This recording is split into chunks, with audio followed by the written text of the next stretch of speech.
ಬುದ್ಧನ ಕಾಲದಲ್ಲಿ 6ನೇ ಶತಮಾನದಲ್ಲಿ 600 ವರ್ಷ ಇದರಲ್ಲಿ 12ನೇ ಶತಮಾನದಲ್ಲಿ 900 ವರ್ಷಗಳ ಹಿಂದೆ ಅನೇಕ ಶರಣರು ಸಂತರು ದೇವಾನುದೇವತೆಗಳು ಭೂಮಿ ಮೇಲಿರ್ತಕ್ಕಂಥ ಮರಗಮ್ಮ, ದುರ್ಗಮ್ಮ, ಲಕ್ಷ್ಮೀ, ದ್ಯಾವಮ್ಮ ಎಲ್ಲ ಲಕ್ಷಾನುಗಟ್ಟಲೆ ದೇವತೆಗಳಿದ್ದಾರೆ. ಯಾರು ಏನು ಮಾಡಿದ್ರು ಕೂಡ ಈ ಸಮಾಜದಲ್ಲಿ ಸುಧಾರಣೆ ಬರಲಿಲ್ಲ. ಮನುಷ್ಯರಂತೆ ಕಾಣತಕ್ಕಂಥ ಪರಿಸ್ಥಿತಿ ಕೂಡ ಈ ಸಮಾಜದಲ್ಲಿ ಇರ್ತಕ್ಕಂಥ ಕೆಲವೊಂದು ಪಟ್ಟಭದ್ರ ಹಿತಾಸಕ್ತಿಗಳ ಮನಸ್ಸಿನಲ್ಲಿ ಮೂಡಲಿಲ್ಲ. ದೊಡ್ಡ ಕ್ರಾಂತಿಯನ್ನೇ ಮಾಡಿದರು ಬಸವಣ್ಣವ್ರ ಕಾಲದಲ್ಲಿ.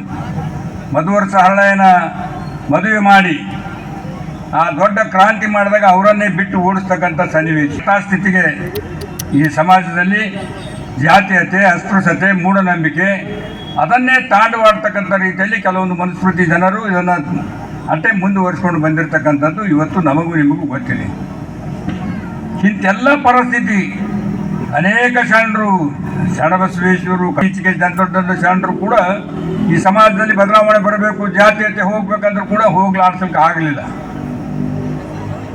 ಯಾವಾಗ ಈ ದೇಶದಲ್ಲಿ ಒಬ್ಬ ಮಹಾನ್ ವ್ಯಕ್ತಿ, ಯಾವುದೇ ಮನುಷ್ಯನ ಜೀವನದಲ್ಲಿ ಒಬ್ಬೊಬ್ಬನ ಸತ್ಪುರುಷರು ಹುಟ್ಟುತ್ತಾರೆ. ಹಿಂದಿನಿಂದ ತೆಗೆದು ನೋಡಿ 135 ವರ್ಷಗಳ ಹಿಂದೆ ಯಾರಿಂದೂ ದೇವತೆಗಳಿಂದ ಆಗದೇ ಇರತಕ್ಕಂಥದ್ದು, ಅನೇಕ ಶರಣರು ಸಂತರು ಸೂಫಿಗಳು ಅವರಿಂದ ಕೂಡ ಆಗದೇ ಇರತಕ್ಕಂಥದ್ದು 135 ವರ್ಷಗಳ ಹಿಂದೆ ಈ ಭೂಮಿ ಮೇಲೆ ಡಾಕ್ಟರ್ B.R. ಅಂಬೇಡ್ಕರ್ ಅವರ ಜನನ ಆದ ನಂತರ ಇಡೀ ದೇಶದಲ್ಲಿ ಯಾರೂ ಓದದೇ ಇರತಕ್ಕಂಥ ವಿದ್ಯಾಭ್ಯಾಸವನ್ನು, ಅತಿ ಹೆಚ್ಚಿನ ಪುಸ್ತಕಗಳನ್ನು, ಅತಿ ಹೆಚ್ಚಿನ ಡಿಗ್ರಿಗಳನ್ನು ತೆಗೆದುಕೊಂಡಿರ್ತಕ್ಕಂಥ ಏಕೈಕ ವ್ಯಕ್ತಿ ಡಾಕ್ಟರ್ ಬಾಬಾ ಸಾಹೇಬ್ ಅಂಬೇಡ್ಕರ್ ಅವರು.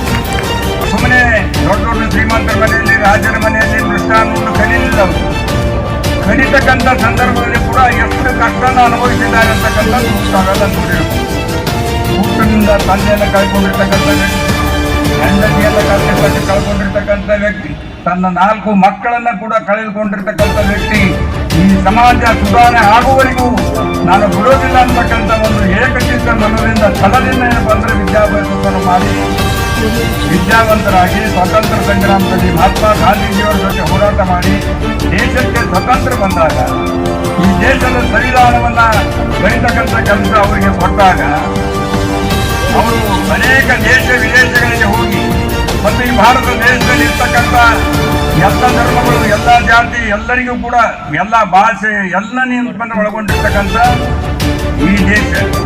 ಈ ದೇಶಕ್ಕೆ ಯಾವುದೇ ರೀತಿಯಿಂದ ಎಲ್ಲರನ್ನ ತೆಗೆದುಕೊಂಡು ಹೋಗ್ತಕ್ಕಂಥ ರೀತಿಯಲ್ಲಿ ಒಂದು ಸಂವಿಧಾನವನ್ನು ಕೊಡ್ತಕ್ಕಂಥ ಕೆಲಸ ಮಾಡಿದರ ಫಲವಾಗಿ ಇವತ್ತು ಎಲ್ಲರೂ ಕೂಡ ತಲೆಯೆತ್ತಿ ತಿರುಗಾಡ್ತಕ್ಕಂಥ ಪರಿಸ್ಥಿತಿ ಬಂದಿದೆ.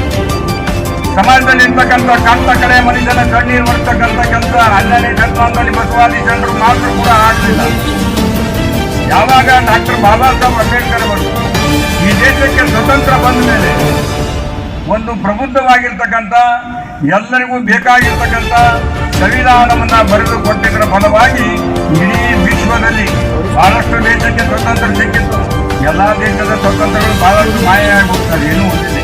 ಪ್ರಜಾಪ್ರಭುತ್ವ ಗಟ್ಟಿಯಾಗಿ 75 ವರ್ಷಗಳ ಕಾಲ ಇಡೀ ವಿಶ್ವದಲ್ಲಿ ಭಾರತ ದೇಶ ತಲೆಯಂತೆ ತಿರುಗಾಡುವಂತೆ ಮಾಡಲಿಕ್ಕೆ ಇವತ್ತು ಏನಾದರೂ ಕಾರಣಭೂತರು ಯಾರಾದರೂ ಇದೆ, ಡಾಕ್ಟರ್ ಬಾಬಾ ಸಾಹೇಬ್ ಅಂಬೇಡ್ಕರ್ ಅವರು ಕೊಟ್ಟಿರ್ತಕ್ಕಂಥ ಸಂವಿಧಾನದ ಪರವಾಗಿ.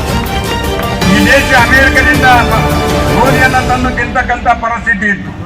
ಈ ದೇಶದಲ್ಲಿ ಆಹಾರ ಧಾನ್ಯದ ಬಹಳಷ್ಟು ಕೊರತೆ ಇತ್ತು. ಅವೆಲ್ಲವನ್ನ ಈ ದೇಶಕ್ಕೆ ಸ್ವತಂತ್ರ ಬಂದ ಮೇಲೆ ಹಸಿರು ಕ್ರಾಂತಿಯನ್ನ ಮಾಡಿ ಈ ದೇಶಕ್ಕೆ ಏನಪ್ಪ ಅಂದ್ರೆ ಇವತ್ತು ಇಡೀ ವಿಶ್ವಕ್ಕೆ ನಾವು ಅನ್ನ ಕೊಡ್ತಕ್ಕಂಥ